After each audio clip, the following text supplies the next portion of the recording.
नमस्ते मित्रों। बहुत दिनों बाद आज मुलाकात हो रही है। सब लॉकडाउन पीरियड ख़त्म हो गए हैं और पिछले 14-15 दिनों से अनलॉक 1 चालू हो चुका है। मतलब ज़िंदगी को फिर से अपने वास्तविक हिसाब से लोग जीने के लिए कोशिश करेंगे। और ये बात निश्चित हो गई है कि महामारी ने जो हमें सिखाया है उसको हमें ध्यान में रखते हुए हमारे जीवन में बदलाव लाना है।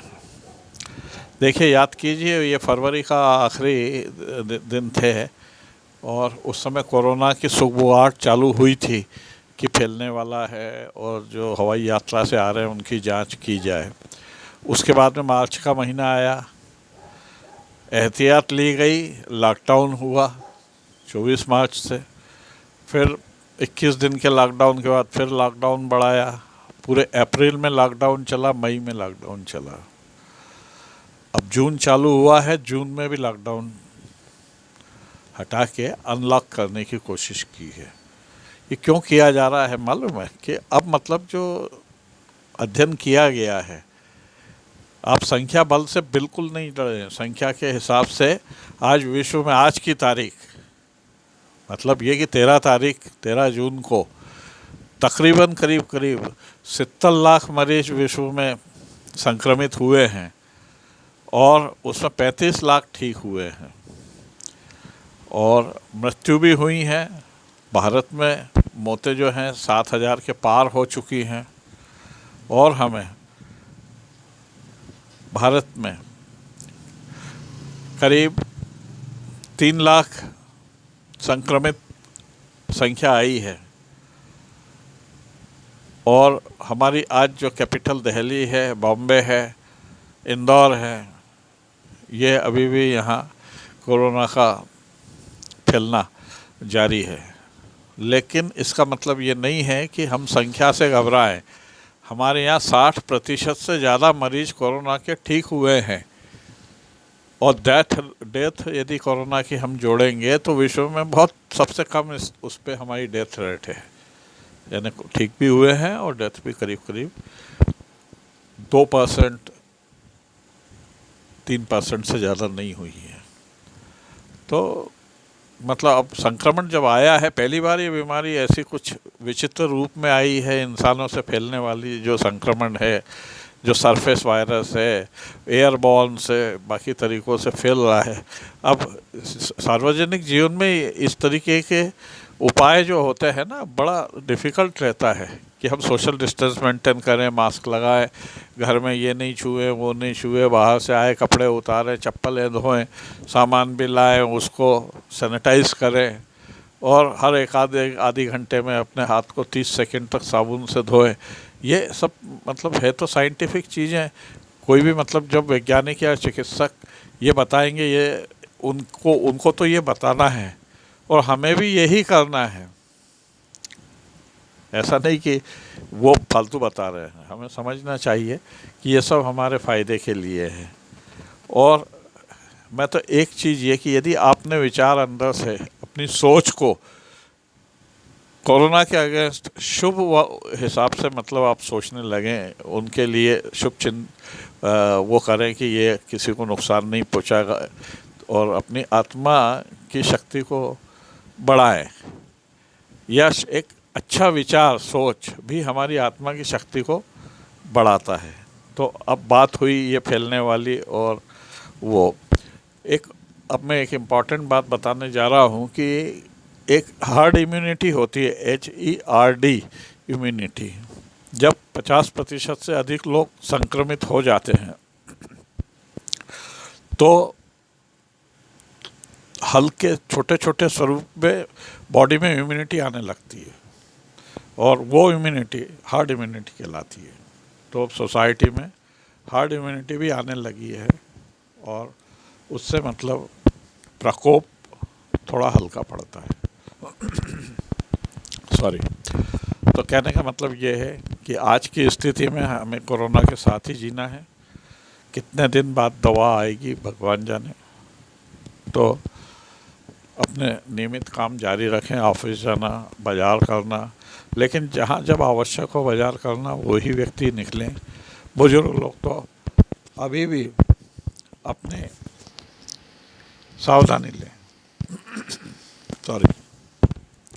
तो कहने का मतलब है बाज़ार जाना है, सावधानी से अपने को काम करना है, डरें नहीं, रहें, इसके साथ रहें, ईश्वर पर विश्वास रखें। और तो हमें मतलब अब जब बीमारी आई गई है तो उसका सामना करना पड़ेगा, धैर्य रखना पड़ेगा। तो मैं तो चाहूँगा कि आप आज से बीमारी के लिए एक नारा दे दीजिए कि व्यस्त रहो और सतर्क रहो। क्यों कि अब हो गई, अब फिगर पे फिगर आ रही है, सब मीडिया के द्वारा भी बहुत अलर्ट जारी किए जा रहे हैं, रोज़ कोई ना कोई नई न्यूज़ आती है। और एक बात और नहीं बताऊंगा, इस महामारी में खान पान और एक्सरसाइज का बड़ा रोल है अपनी इम्यूनिटी बढ़ाने के लिए। नहीं तो क्या है, पैर में भी कभी प्रॉब्लम हो रहा है, पेट में भी हो रहा है, स्किन में भी गड़बड़ी जैसी समस्या बढ़ रही है। और जो आपके मतलब छिपी दबी पुरानी बीमारियां हैं, डायबिटीज़, हाइपरटेंशन, कैंसर, कीमोथेरेपी के बाद की स्टेज ट्यूबरकुलोसिस, और भी जो कोई छोटी मोटी बीमारियां हैं जो दबी छुपी रहती है, वो कोरोना से इम्यूनिटी कम होने से वो सामने आ रही हैं। तो उसका भी इलाज संभव है, जो ले उसमें प्रिकॉशन करें और जो इलाज डॉक्टर्स लिखें वो लें। और एक काम की बात बताऊंगा कि यदि सिम्टम आपको होते हैं और पॉजिटिव भी यदि निकल आता है तो निराश नहीं हो। 4-5 दिन जो घर पे रहकर गोली दवा लेना है बुखार उतारने की, पैरासीटामॉल ग्रुप की, एंटी एलर्जिक, सिट्राजिन वगैरह, और पानी खूब पीना है, हाइड्रेशन, और बीमारी पर अपने को निगाह रखना है। यदि तबीयत खराब होती है और ज़्यादा होती है तो आप हॉस्पिटलाइज हों। हॉस्पिटल पे ज़्यादा लोड डालने की ज़रूरत नहीं है। 4-5 दिन में यदि संक्रमण कम हो जाता है तो 14 दिन के क्वारंटाइन के बाद, आइसोलेशन के बाद आप नेगेटिव हो जाते हैं।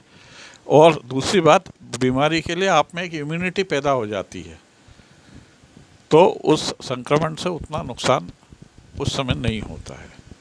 10% ऐसी स्थिति आती है इस बीमारी में कि जब फेफड़े इन्वॉल्व हो जाते हैं, सांस लेने में दिक्कत आती है, बुखार 103 के आसपास या ऊपर चला जाता है, या अन्य कोई ऐसा नया सिम्टम जिसमें घबराहट होती है और बहुत ज़्यादा सोचने वाली बात होती है, उस समय सब भर्ती हों, वहाँ जो इलाज है वो लें।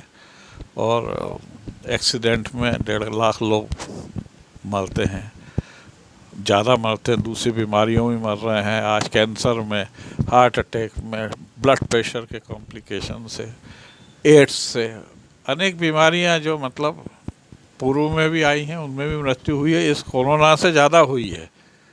कहते हैं स्पेनिश वायरस आया था तो करोड़ों लोग उसमें काल के गाल में समा गए थे, तब भी लोगों ने उसको झेला है। प्लेग में कई लोग, करोड़ों लोग मर गए, एक को दफना के जला के आते थे, 2 दूसरे तैयार मोहल्ले में होते थे। तो इस तरह की विपदाएं, आपदाएं आती रहती है। और हमें इस सदी में, आने वाले टाइम में, हमें जीवाणु युद्ध के लिए भी तैयारी करना पड़ेगी, केमिकल युद्ध के लिए भी तैयार रहना पड़ेगा, आणविक युद्ध के लिए भी तैयार रहना पड़ेगा। वो ये गोलीबारी के युद्ध होते हैं, इनके भी लिए तैयार रहना पड़ेगा। ये मतलब आने वाले समय की किसी सदी में किस तरीके का युद्ध होगा हम नहीं जानते। तो हमें हर तरीके से मजबूती से रहना है, मनोबल को गिरने नहीं देना है। कितना भी लोग डराएं, डरना नहीं है क्या। और ऊपर वाले ने जो ज़िंदगी दी है उसमें राई भी नहीं घटती और तिल भी नहीं बढ़ती उम्र। विश्वास रखिए, जिसने पैदा किया है वो केयर कर रहा है, आपको भी केयर करेगा। तो दोस्तों, यहाँ मैं अब विराम देता हूँ। मेरा आज का प्रयोजन, बहुत दिनों बाद बोला हूँ मैं, करीब 10 दिन बाद, 15 दिन बाद, लेकिन मेरा प्रयोजन यही है कि हिम्मत रखें और बीमारी को हम धैर्य से सामना करें, व्यस्त रहें, स्वस्थ रहें। बोलिए, व्यस्त रहें, स्वस्थ रहें। तो जब आप व्यस्त रहेंगे तो आपका मन का ध्यान बीमारी पर नहीं जाएगा, अपने काम पे रहेगा। और सुरक्षा के सब उपाय अपने को जारी रखना है, यही मेरा निवेदन है, आग्रह है और सलाह है। Thank you very much. जय भारत, जय भारत, नमस्कार।